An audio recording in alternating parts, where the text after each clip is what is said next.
E vem conferir a crítica do filme Velozes e Furiosos 10.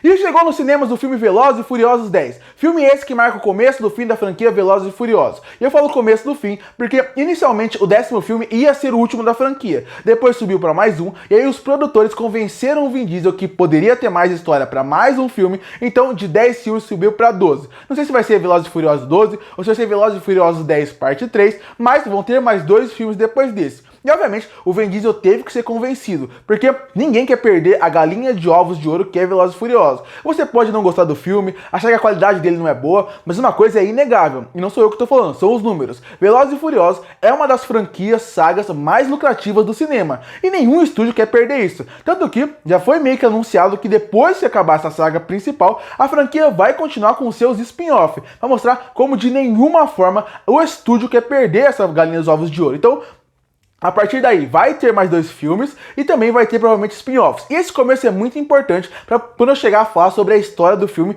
e por que é uma bagunça e por que é até difícil entender o que eles quiseram fazer aqui. Essa parte que eu tô falando sobre ter mais 2 filmes e ser anunciado recentemente diz muito sobre isso. Mas primeiro eu queria falar sobre uma coisa que eu adorei no filme, que seria o vilão do filme, o Dante, vivido pelo Jason Momoa. A introdução do filme até que é boa, é decente. A forma como eles fazem a ligação do 5º filme pro 10º, fazendo com que o Dante tenha uma ligação com a história como um todo, não é mal feita, é bem feita, a sequência de ação ali inicial faz sentido, até a mistura do CGI que eles colocam para colocar o Jason Momoa na cena te convence, não é uma coisa ruim nem mal feita, é uma coisa bem interessante a ligação que eles fazem ali. A partir daí, sempre que a gente vai vendo o Jason Momoa no filme, é muito interessante, porque o ator e provavelmente o diretor, o roteirista, que estavam levando ele pelas cenas, falaram assim, você tem que fazer o que você quiser como personagem, faz o que você achar dele. E a partir daí eu acho que o Jason Momoa foi o que melhor entendeu o que é Velozes e Furiosos, pelo menos atualmente. Velozes e Furiosos é uma franquia que não se leva a sério. Velozes e Furiosos é lá pro entretenimento, tanto na parte do roteiro como na parte do exagero da ação. Ele entendeu isso e fez um personagem completamente caricato. Na parte que ele dança, ele canta, ele faz analogia com balé, ele brinca com o Dominic Toretto realmente como se ele fosse um vilão dos anos 80, 70. E isso é muito legal, porque ele realmente faz parte da franquia. Quando tem todo o exagero do personagem, parece que ele tá conectado com esses exageros, porque a atuação do Jason Momoa e a forma como o personagem foi construído ao longo de todo o filme faz com que o personagem se encaixe perfeitamente com essa franquia. Inclusive, eu gostei tanto do personagem que eu achei que ele foi o melhor vilão da franquia como um todo, dos 10 filmes. Eu acho que foi uma excelente escolha para se fechar a franquia. Se ele for realmente o vilão do 10º, 11º, 12º filme, eu acho que foi uma escolha perfeita. Tanto que pra mim, um dos piores momentos desse filme, e tem alguns momentos terríveis, foi o momento onde ele praticamente sai de cena. No momento mais pra frente, onde tem tantos núcleos para se desenvolver, que o Jason Momoa meio que tem que sair de cena para se desenvolver outras histórias paralelas. Nesse momento eu senti que o filme deu uma boa queda e foi a hora que eu fiquei mais enjoado vendo ele, porque o personagem não aparecia e ele era muito carismático. E até as cenas dele com o Dom é legal, porque o Jason Momoa faz um personagem completamente caricato e o Vin Diesel faz um Dominic Toretto completamente sério. Esses opostos até criam uma dinâmica legal para quem tá vendo o filme. Como eu falei, o começo do filme ele é muito interessante. E a partir daí, depois que tem essa introdução, mostra eles almoçando ali como família, tem toda a sequência em Roma. E a partir daí é o último momento onde Velozes e Furiosos lembra que está sendo praticamente um filme com coerência em relação a uma história que está sendo contada. Porque até aquele momento é Velozes e Furiosos. Inclusive, eu achei até meio bizarro esse começo de filme. Porque nessa homenagem onde o Toretto, antes de ir pra Roma, já parece que está indo para um final de filme. Todo o clima, a direção, o roteiro, parecia muito que estava pro final do filme. E a sequência de Roma é tão gigantesca, tão grande em relação à escala, a escala de ação, a como usam os personagens, que realmente, só esse começo do filme, já parecia que a gente estava num final de filme, da forma como eles dirigiram e conduziram a cena.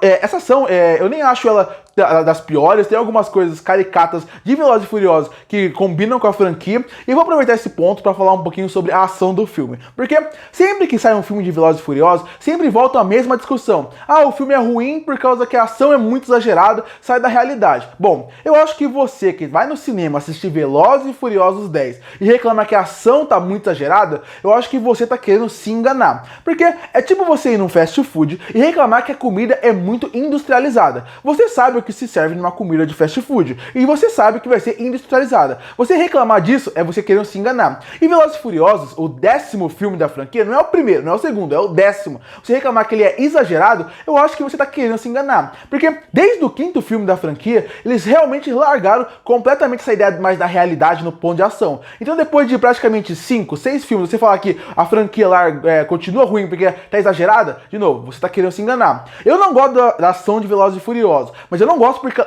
ela ser exagerada não me incomoda em nada. Eu acho que eu já tô acostumado com isso e eu já espero isso quando eu vou ver o filme. Outras duas coisas me incomodam na ação que eu vou falar aqui agora, e essa parte de Roma tem muito isso. Primeiro, seria na coreografia de ação. Eu acredito que hoje em dia a gente tem muito filme de ação com uma qualidade muito alta. Um exemplo claro disso é o John Wick, onde a ação é gigantesca, cada filme eles vão escalonando a ação, mas o diretor ele consegue fazer de uma forma a coreografia que até aquele exagero consegue manter um pé na realidade a um ponto que ela vai escalonando de uma forma onde ela realmente você consegue entender que aquilo nunca vai acontecer, mas ela é bem feita, ela é bem coreografada. Aqui os cortes de ação o tempo inteiro, na questão de a coreografia não ser tão bem feita, tem momentos que ela é bem feita, tem momentos que ela é bem criativa, principalmente quando envolve carros, mas de modo geral ela tem tantos cortes que ela vai perdendo o impacto. E a outra coisa que eu incomodo um pouco em relação à ação de Velozes e Furiosos é que é a ação o filme inteiro. E calma, antes que você me xingue eu vou explicar um pouco melhor.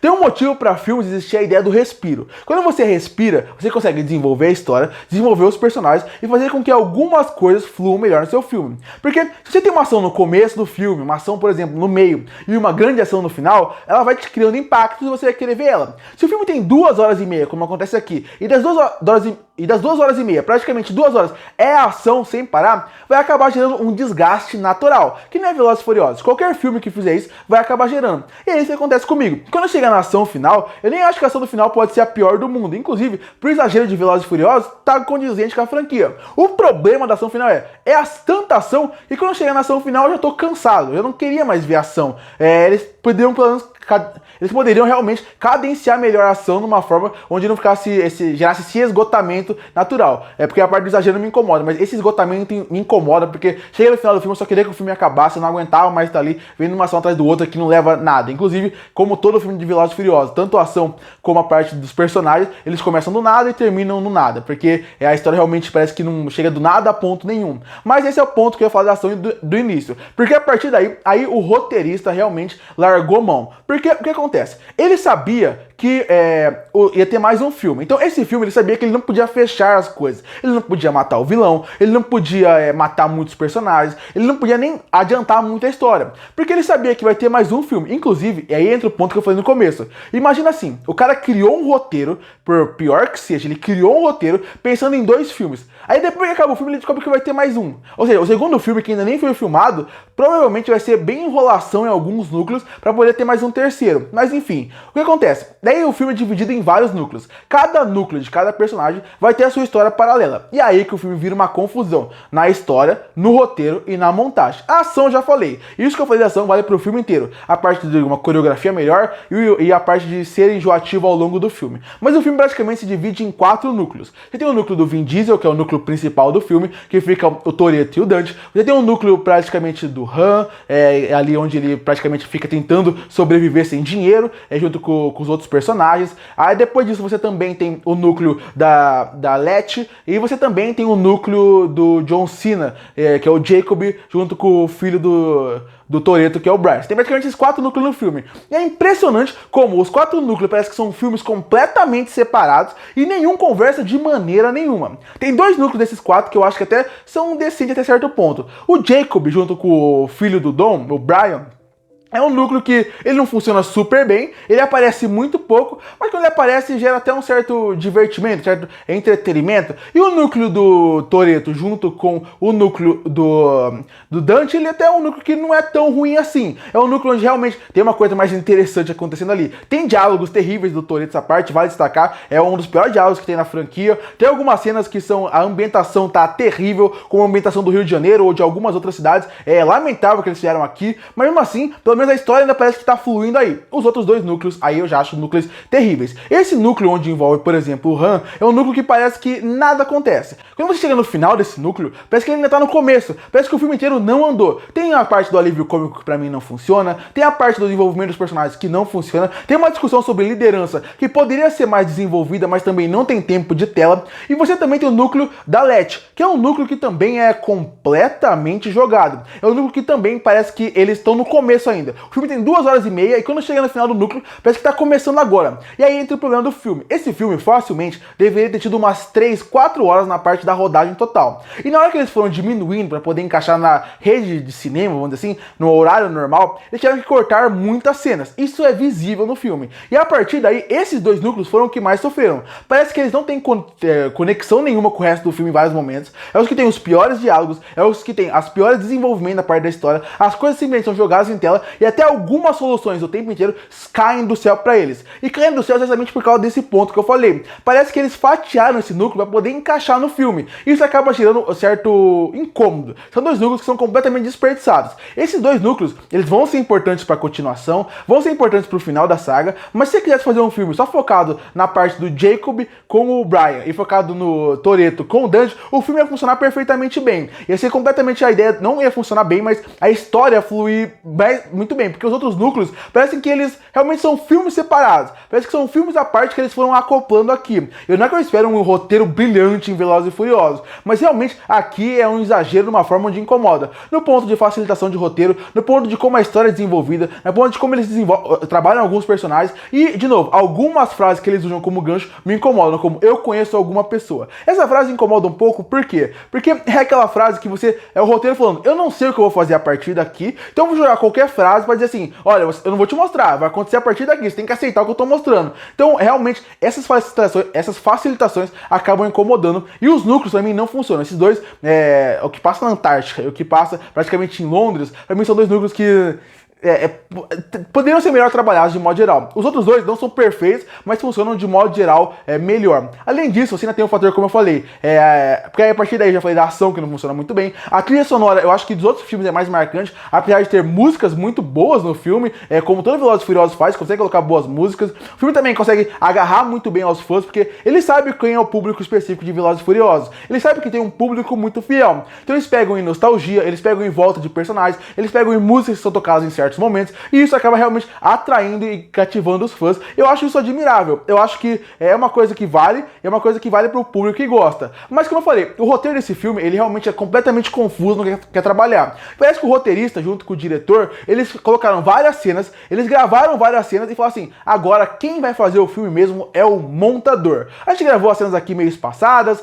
a gente reescreveu um roteiro, agora a gente joga na mão do montador e ele se vira pra contar a história. E aí que entra outro problema do filme. Como eu falei, aí que entra nesse ponto de, parece que o filme tá mal encaixado, parece que as coisas não conversam muito bem, parece que o personagem tá numa cena e do nada ele pula pra outra cena, parece que você não entende como ele chegou de um ponto a outro, você não entende como as coisas estão acontecendo, parece que é o montador lá na sala de edição tentando recortar e montar o filme de uma forma onde salve ele, fazendo que esse filme seja realmente, de novo, quando você vê o roteiro, você vê a montagem, mais uma vez, parece que, ainda mais com a cena final, mais uma vez você tem a impressão de ser aquele filme de Velozes e Furiosos que ele chega do nada a lugar nenhum, apesar de eu achar que esse filme foi melhor do que os últimos que saíram da franquia. Concluindo, Velozes e Furiosos 10 sabe exatamente qual é o seu público específico. E como eu falei, tem coisas muito interessantes nesse filme. Eu acho que o Dante é um excelente vilão, o melhor vilão da franquia pra mim. Ele tem alguns pontos interessantes em relação à ação, mas realmente em relação à direção, montagem e roteiro, esse filme me incomoda muito. E quando eu falo roteiro, não pense que eu tô falando, tem que ser aquele roteiro que eu vou terminar o filme refletindo sobre isso. Não, pode ser um filme como Velozes e Furiosos que você vai entrar no filme, gerar um entretenimento pra você, meio que pra você passar o tempo e depois sair e esquecer ele. Muitos filmes têm essa característica e funciona bem. O problema é que aqui, a forma como eles fazem isso não funciona pra mim em vários pontos. Não acho o pior filme do mundo, acho que tem coisas interessantes e tem até alguns pontos que eu acho que podem ser melhor trabalhados na continuação, alguns ganchos, alguns fatores que eles apresentaram aqui não foi desenvolvido e vai ser desenvolvido pra franquia,